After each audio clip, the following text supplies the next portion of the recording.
Começamos mais um Monza Experience. Bem-vindos! E aqui vamos puxar o afogador do nosso querido CCV. 2 dias parados aqui na praia com frio e vamos... Cadê o acelerador? Opa! Pegou, recolhi afogador. É o álcool, meu amigo. Tá frio aqui na praia, deve estar uns 15 graus talvez. Não tanto também, né? Frio para os padrões paulistas. Estamos indo aqui para São Paulo, agora são 8 e pouco da noite. Obviamente não tem movimento na estrada. Vamos ligar a GoPro, tão logo eu ligue ali atrás. Lanterna, faróis funcionando, seta de um lado, seta de outro, seta de um lado, seta de outro, luz de freio funcionando, tudo certo. Depois que eu regulei o carburador desse carro e depois do evento da gasolina, de 5 litros de gasolina, que não ficou bom, ele tá redondinho, cara, veio bem aqui por sinal. Aí, ó, deu 1 minuto no cronômetro. Afogador, tirei o pé. Aí, ó, estável. Meio curso do afogador, é isso. Começamos aqui, portanto, a semana. Estamos aqui no domingo, o primeiro dia da semana. É uma semana chuvosa, né? Pelo menos até quarta-feira, mas no final de semana que vem vamos para a querida Curitiba. Previsão com 500 EF, que faz tempo que não roda. Olha lá. Recolhi só um pouquinho. Agora vamos ligar a querida GoPro para a nossa câmera de retaguarda. Vamos lá. Quase pronto, vamos rosquear ela no suporte, peraí.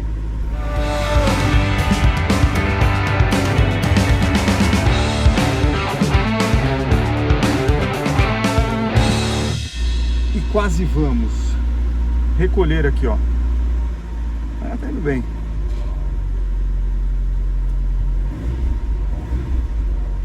Tá indo bem.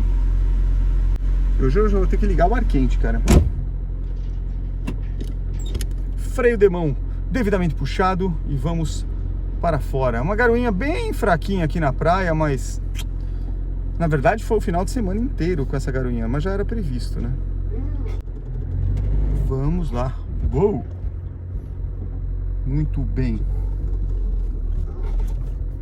Muito bem. Olá. Agora uma pequena ré.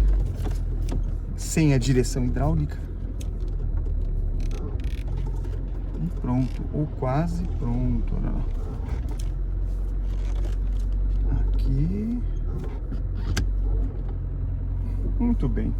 Estamos aqui devidamente prontos. Prontinho. Trava a porta. E temos uma nova seleção, fizemos uma nova seleção para Curitiba, mas não gravamos, só fizemos ainda a playlist no YouTube Music, chama-se Rock Antigo. O que é isso? Basicamente uma fita mesclando AC/DC e Kiss, que foram as 2 bandas que eu mais curti na infância, exatamente. O AC/DC me foi apresentado, acho que pelo meu primo.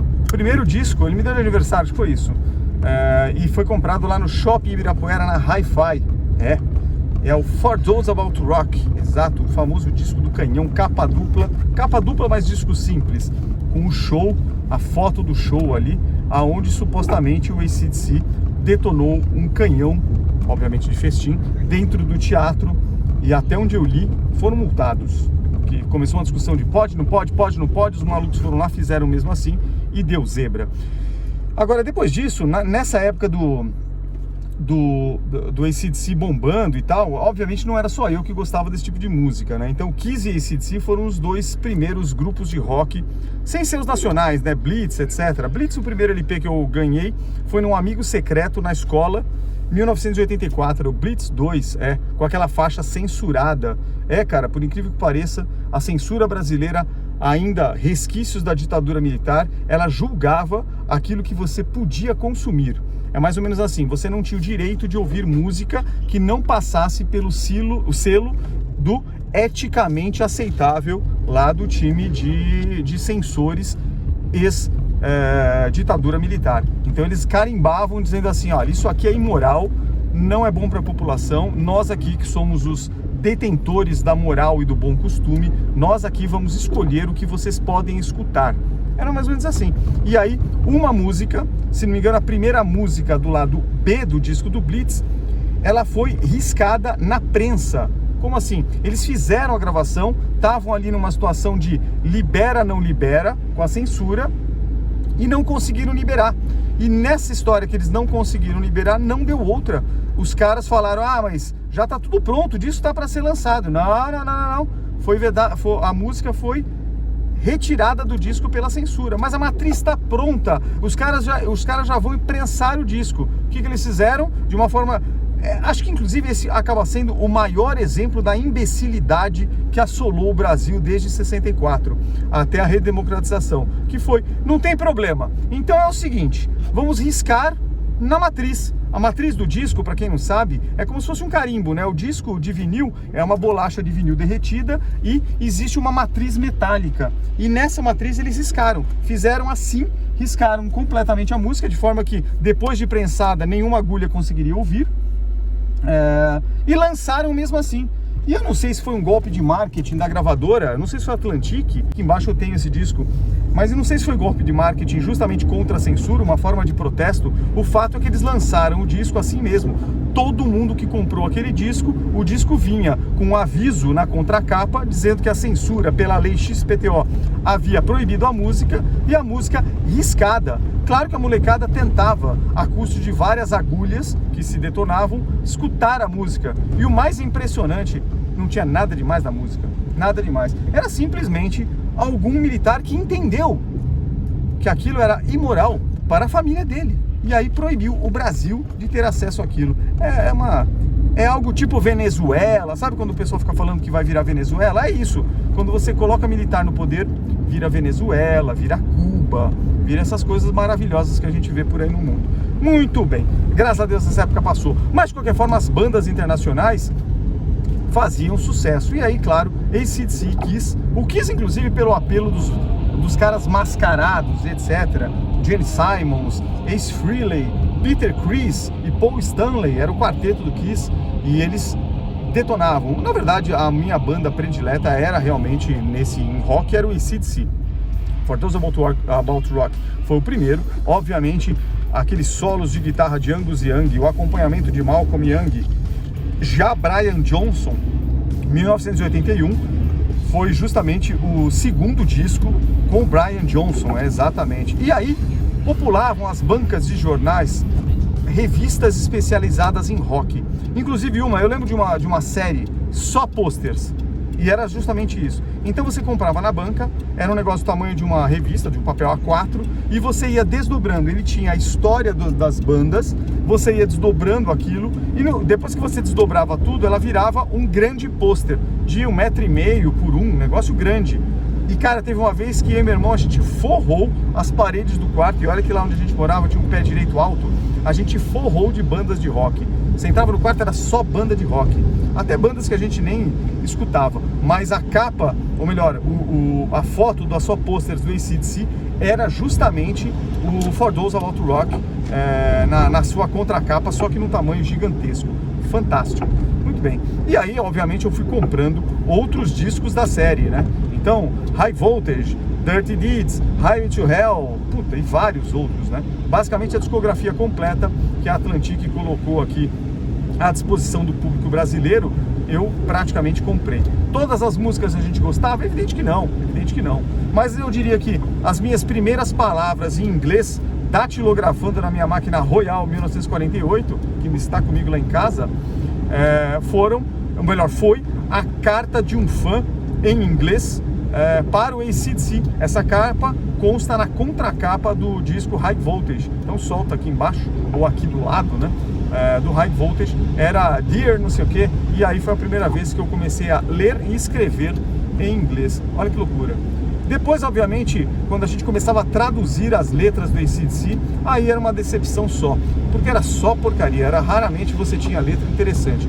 Mas a gente não estava muito, naquela época, preocupado com letra, ninguém entendia o inglês, Então, basicamente, o gostoso era o ritmo e o gostoso do AC/DC era o apelo do contra tudo. Lembra que a década de 80 era o contra tudo, né? Então, foi isso que acabou acontecendo. Era isso.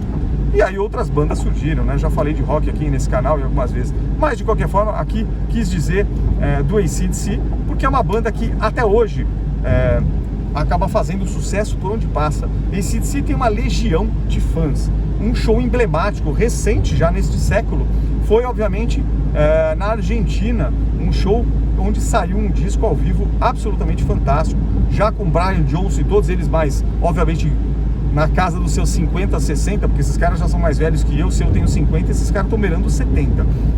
Então foi isso. E os caras eram muito loucos, né? A primeira configuração, inclusive, da banda, e aí tinha todo um clima tétrico em função disso, foi com o vocalista, o Bon Scott. E o Bon Scott morreu, eu não sei se foi por excesso de álcool ou droga misturada ou qualquer coisa, tudo junto. Eu sei que ele teve um piripaque lá e morreu. E a banda praticamente naquele momento quase acabou. Se não fosse o Brian Johnson. Eles fizeram testes e saiu o Brian Johnson como vocalista. Na nossa opinião, na minha e do resto do mundo, no final das contas, o Brian Johnson acabou realmente substituindo e com melhor propriedade, ou enfim, o AC/DC. Não há como imaginar AC/DC sem Brian Johnson. Inclusive parece que de tanto ele gritar tanto, agora ele não consegue cantar mais, porque era um estilo onde ele berrava e forçava provavelmente as cordas vocais no seu limite, né? Então foi isso. AC/DC ainda tinha essa nuvem do Bon Scott morrer, drogado, e aí o Brian Johnson entrar. E para comemorar, um dos discos, aí não sou eu que estou falando, as revistas especializadas em alguns momentos acertam. Existem algumas gravações no planeta que são chamadas antológicas. Por exemplo, tem disco do Rolling Stones que, assim, cara, esse disco marcou uma época. Tem Pink Floyd, tem Rolling Stones, tem Beatles, tem Elvis Presley. Tem alguns caras em alguns discos específicos que dizem assim: isso aqui fica para a posteridade. É tipo Chopin, é tipo Beethoven, Tchaikovsky ou qualquer outro compositor clássico. Na onda do rock, alguns ficam. O AC/DC, sem sombra de dúvida, o LP Back in Black, de volta ao preto, ou traduzindo, de volta ao luto, preto traduzido como sinal de luto, foi justamente a fase onde a banda perdeu o seu vocalista no auge do seu sucesso, que foi em 1978, 79. Acho que depois dos últimos shows que eles fizeram, o LP ao vivo, onde o Angus Young simula estar uma guitarra enfiada na barriga, saindo com o cabo pelas costas, aquele disco também eu gastei de ouvir. Então, If You Want Blood, You Got It. Então esse disco foi fantástico, gravado em algum momento, acho que em Glasgow, em 1978. Bon Scott morre, se não me falha a memória, um ano depois. E 80, 81 foi quando a banda se recupera, traz Brian Johnson, dá certo, e eles lançam talvez o melhor disco da carreira, sem sombra de dúvida. Back in Black é inscrito como um dos discos memoriais dos humanos. Pois bem, e é isso aí. Já o Kiss, por outro lado, acabou numa outra linha, né? O Kiss, ele teve Lick It Up com mega sucesso. Não, Lick It Up não. Creatures of the Night foi talvez o último disco, 80 e pouco, onde eles apareceram mascarados. Ninguém conhecia a verdadeira fisionomia dos componentes do Kiss, até que eles ganharam muita grana. É o que dizem, muita grana. E a gravadora conseguiu lançar eles desmascarados, portanto sem a maquiagem, o que pra mim foi uma pena, né? Porque o charme do Kiss ainda faz sucesso, tem shows até hoje, mas sem sombra, inclusive agora eles tocam um pouco mascarados, mas sem sombra de dúvida, o charme do Kiss eram os caras fantasiados e ninguém sabia, entre aspas, quem era. Então no momento que eles tiraram a máscara, ficou mais uma banda de rock, mas devem ter sido muito bem pagos por isso. E o disco que lança os caras nessa nova roupagem ou sem a maquiagem é Lick It Up.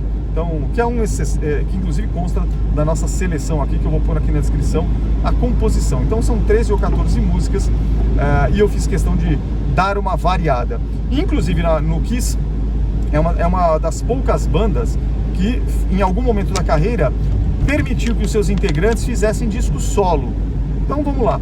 E aí, ainda na fase mascarada, pintada, então eles lançaram 4 LPs pela Atlantic. Cada LP com o rosto de um componente da banda, um dos 4 componentes da banda. E basicamente, com, até onde eu sei, com composições deste componente e com o vocal deste componente. Olha que legal. Então mesmo o baterista, o Peter Criss, acabou em algum momento cantando. E eu diria que o LP do Peter Criss foi, sem sombra de dúvida, um dos melhores do Kiss. Mais balada, não tanto rock, mas foi um dos que eu mais gostei. Eu acho que desses eu devo ter 2. Eu devo ter o do Peter Criss, que eu gostei muito, e eu devo ter o do Ace Frehley, provavelmente. Eu não tenho do Gene Simons e não tenho do outro. Mais uma vez eu ou comprei depois, não me lembro. Hoje em dia, tudo bem, você pode ter isso à vontade no YouTube Music, é só digitar, tá tudo pronto lá. Então, inclusive alguns remasterizados, então um som muito melhor do que a gravação original. E aí, para fechar esse negócio, a última parte que eu falo é justamente isso, né?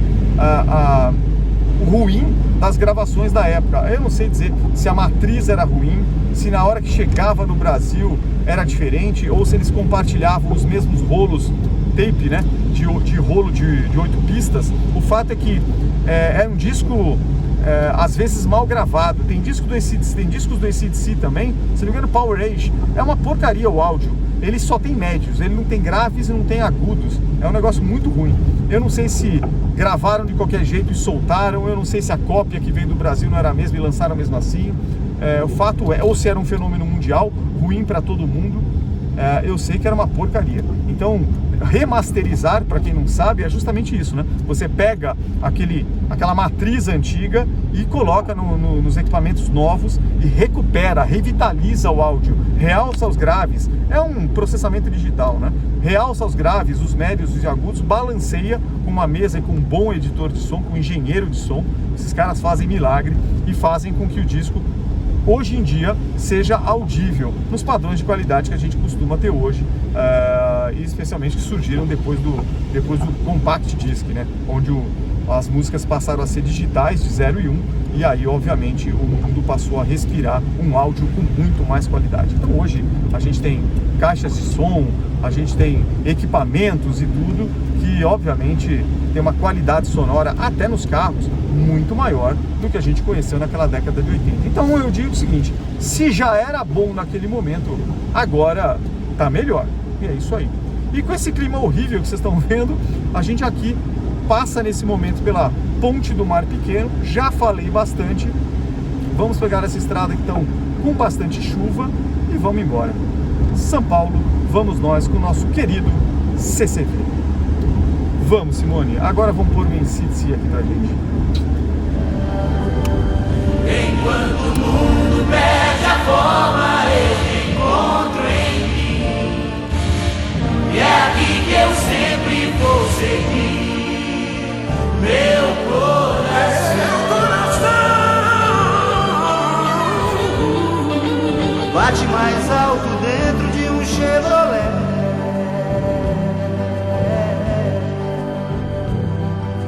Bate mais alto dentro de um Chevrolet.